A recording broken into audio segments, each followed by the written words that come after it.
set then. And they're off and racing.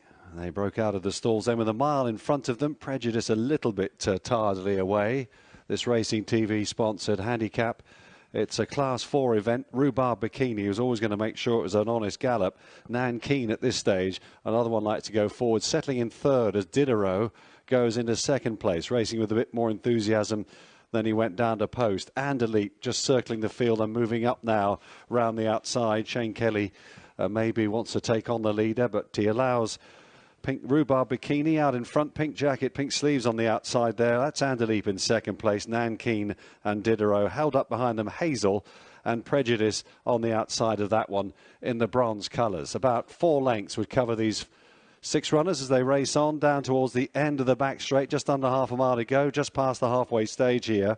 Rhubarb Bikini and Tom Marquand from Anderleep and Shane Kelly. Nankeen racing in third for Rab Havlin. Shaken up then is Diderot and Danny Muscat.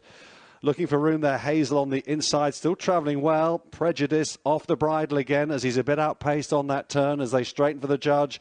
2 furlongs left to go. Anderleep's travelling ever so well, has taken over. The rank outsider is in front as they come down the home straight. Nankeen sees the gap on the inside. On the outside, Diderot with a bit of a chance. The weakening Rhubarb Bikini on the inner.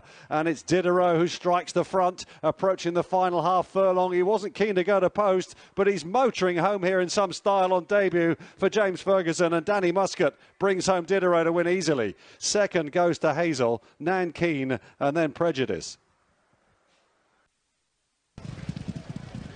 He was first out of the paddock, he was last to post, but he's first back, and Diderot has created a striking impression on his first run for James Ferguson, who we spoke to off camera, and he intimated more hopeful than confident. Well, he could have been a lot more confident if he'd have known that that was coming. Has beaten Hazel, who's run a fine race for Dave Loughnane, but just couldn't quite live. None of them could live with Diderot, who on his UK debut, having previously been in the care of Joe Lyons, has made a really striking impression. He's clearly got his quirks.